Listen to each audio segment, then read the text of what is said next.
Caríssimos irmãos e irmãs, com muita alegria celebramos esta Santa Missa do quarto domingo do tempo da Páscoa. É um domingo que tem uma liturgia muito especial, porque é o tradicional e famoso conhecido, o Domingo do Bom Pastor. No Evangelho de São João que nós acabamos de ouvir, Jesus, ele se apresenta como o bom pastor. Ele é o maior modelo de bom pastor para nós. E mais do que isso, ele nos mostra como que deve ser um bom pastor. É aquele que dá a vida por suas ovelhas. Embora Jesus seja o maior e único modelo de bom pastor, olhar um pouco para o Antigo Testamento nos ajuda a refletir esse mistério do bom pastor. Eu quero me deter aqui na pessoa do rei Davi. Davi, antes de tornar-se rei, ele teve que lutar contra o gigante Golias. Saul havia falado para ele desistir, que ele jamais conseguiria vencer o gigante. E Davi simplesmente se recordou da sua vida passada, porque ele era pastor, ele cuidava das ovelhas, cuidava de um rebanho. E ele disse o seguinte para Saul: quando vinha um leão ou um urso e tomava um carneiro do rebanho, eu os perseguia e abatia, tirando-lhe a presa da boca. E se eles me atacavam, agarrava-os pela goela, os abatia e os matava. Então era isso que o rei Davi fazia no tempo que ele era pastor. Quando algum desses animais, o lobo, urso, leão, se aproximava do rebanho e pegava uma ovelha, ele não pensava duas vezes, ele ia atrás, ele corria, ele lutava, se possível até matava aquele animal para que deixasse a ovelha, o carneiro em paz. Aqui nós vemos um exemplo de um verdadeiro e bom pastor. De uma forma mais sobrenatural, de uma forma mais superior, esse bom pastor é o próprio Cristo. Por quê? Porque Jesus, ele lutou contra o nosso inimigo, ou seja, contra Satanás. Jesus, ele entregou a vida por nós, morrendo numa cruz. Por isso ele é o bom pastor. Por isso ele é aquela pessoa que mais nos ama, porque foi capaz de entregar a sua própria vida. E um aspecto que nós também devemos nos atentar nessa relação do pastor para com as suas ovelhas é a voz. As ovelhas no rebanho, elas sempre reconhecem a voz do pastor. Se você chegar no rebanho e gritar, elas não vão te ouvir. Mas se for o pastor, elas vão ouvir, elas vão reconhecer. Por quê? Por causa do timbre da voz do pastor. Mas ao mesmo tempo, nós não temos que olhar apenas de uma forma romântica para o bom pastor. Porque muitas vezes o pastor, ele precisa tomar algumas medidas trágicas. Creio que todos vocês já devem ter visto aquela tradicional imagem que está o pastor e carregando a ovelha nos ombros. Já viram, né? Creio que todos já viram. Por que o pastor está carregando aquela ovelha nos ombros? Algumas pessoas falam: a ovelha ficou cansada. Que ovelha preguiçosa, né? E agora o pastor teve que carregá-la nos ombros. Não, nada disso. É que quando a ovelha, ela se desgarra, se afasta do rebanho, o pastor precisa tomar uma decisão trágica, que muitas vezes machuca o coração dele. Ele quebra as patas da ovelha. Olha que dor, ele quebra, por isso que ele a carrega nos seus ombros. E como ela está com as patas machucadas, ela não anda, ela não desvia do caminho. Ela tem um cuidado especial do pastor. E à medida que ela está sendo cuidada pelo pastor, ela vai reconhecendo cada vez mais a voz do pastor. Para que quando ela ficar curada daquela dor que o próprio pastor causou nela, ela jamais vai desviar da voz do pastor. Assim também acontece na nossa vida diante do verdadeiro, o bom pastor. Muitas vezes Jesus, ele quebra a nossa perna. Jesus permite que muitas coisas aconteçam na nossa vida, muitas perdas. Quantas pessoas que nós amávamos, que nós amamos e que nós perdemos, também nesse tempo de pandemia. Quantas crises financeiras, Quantas situações que muitas vezes a gente chora, pergunta, reclama, algumas pessoas até se revoltam contra Deus. Por que que isso está acontecendo comigo? Eu fazia tudo certo, eu vou à igreja, eu rezo, eu ajudo, eu não sou uma pessoa má. Existem tantas pessoas ruins por aí, com maldade no coração, e o Senhor permite isso acontecer na minha vida? Sim. Ele permite isso acontecer na sua vida? Sim. Ele é o bom pastor, Ele quebra as suas pernas, porque se Ele não fazer dessa forma, pode ser que você se desvie do bom caminho. Há certas coisas que nós não compreendemos e nem vamos compreender nesta vida, nós só iremos compreender lá no céu. Uma delas é isso, a permissão do mal na nossa vida.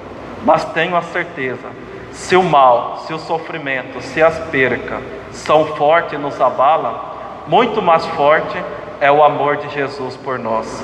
Muito mais forte é a graça, é a presença desse bom pastor na nossa vida. Por isso que nós não podemos perder a fé, não podemos perder a confiança. O nosso olhar sempre tem que estar voltado para o céu.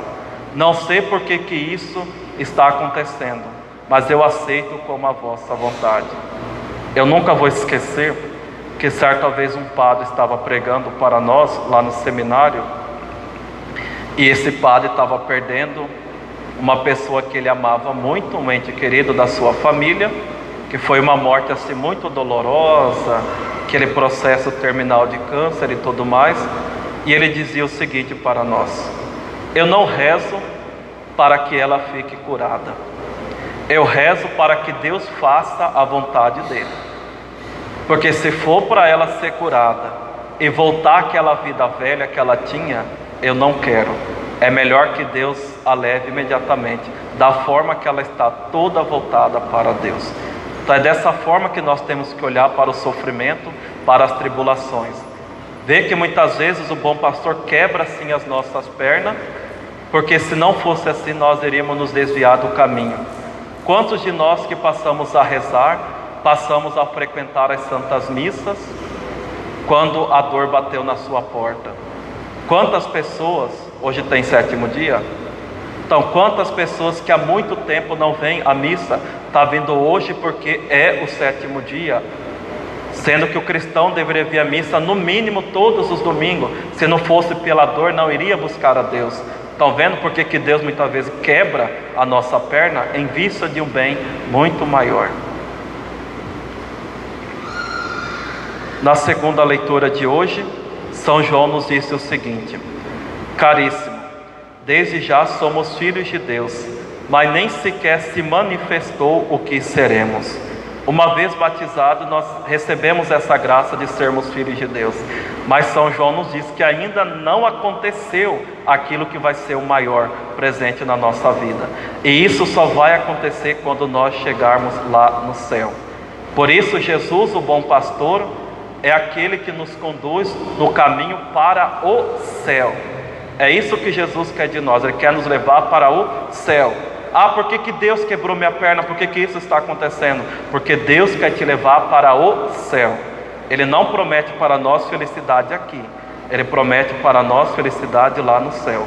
E o caminho para o céu está na primeira leitura dos Atos dos Apóstolos, quando nos diz o seguinte: Jesus é a pedra que vós, os construtores, desprezastes, e que se tornou a pedra angular. Em nenhum outro há salvação, pois não existe debaixo do céu outro nome dado aos homens, pelo qual possamos ser salvos. Então Jesus é esse caminho, Jesus é a pedra angular. Para quem não sabe o que é pedra angular, nas construções antigas, das antigas civilizações, a pedra angular era a pedra fundamental. É aquela pedra que unia duas paredes, mais ou menos numa aresta, dela que saía toda a construção. Então Jesus é essa pedra angular, é o único caminho que nós temos de salvação, é o único caminho que nós temos para chegarmos até o céu. Por isso, no mundo que nós vivemos, no meio de tantas vozes, nós não podemos ficar tontos. As ovelhas são animais bem simples, elas são bem tontinhas, mas elas sabem reconhecer a voz do pastor. Então, diante de tantas ideologias, de tanta corrente de filosofia de pensamento, nós precisamos reconhecer a voz do bom pastor, que é a voz de Cristo, a voz da verdade, a voz que a igreja proclama, a voz que nós ouvimos todos os domingos, que nós lemos nos documentos da igreja. É essa voz que nós precisamos reconhecer, porque não existe outro caminho. O único caminho que nos leva ao céu é o caminho que é Cristo, é o caminho da pedra angular, é o caminho que o bom pastor nos indica. E para concluir, um apelo missionário de Jesus, que ele nos fala no Evangelho, ele diz o seguinte: tenho ainda outras ovelhas que não são deste redil, também a elas devo conduzir. Elas escutarão a minha voz e haverá um só rebanho e um só pastor. Por mais que nós vivamos no mundo dividido, no mundo com várias religiões, os cristãos estão divididos, e a gente ainda encontra católico que fala: Deus é um só, tanto faz estar na católica e estar lá não sei na onde. De jeito nenhum, é um só rebanho, e esse rebanho é a Igreja Católica. É esse rebanho que nós precisamos participarmos para nós entrarmos nesse caminho e chegarmos até o céu. Mas Jesus promete que no final todos ouvirão a sua voz e todos participarão do mesmo rebanho. Então vamos pedir nessa Santa Missa, meus irmãos e minhas irmãs, a graça de sempre ouvirmos a voz do bom pastor na nossa vida, mesmo nas dificuldades, nas tribulações, nas percas, jamais revoltarmos, mas termos a certeza que Jesus, o bom pastor, está do nosso lado. E rezemos também pelo nosso Papa Francisco, pelos nossos bispos, pelos sacerdotes, de preferência aqui na paróquia pelo nosso pároco, para que eles sejam fiéis, se for possível que eles entreguem a própria vida pelo bem e a salvação das suas ovelhas. Louvado seja nosso Senhor Jesus Cristo.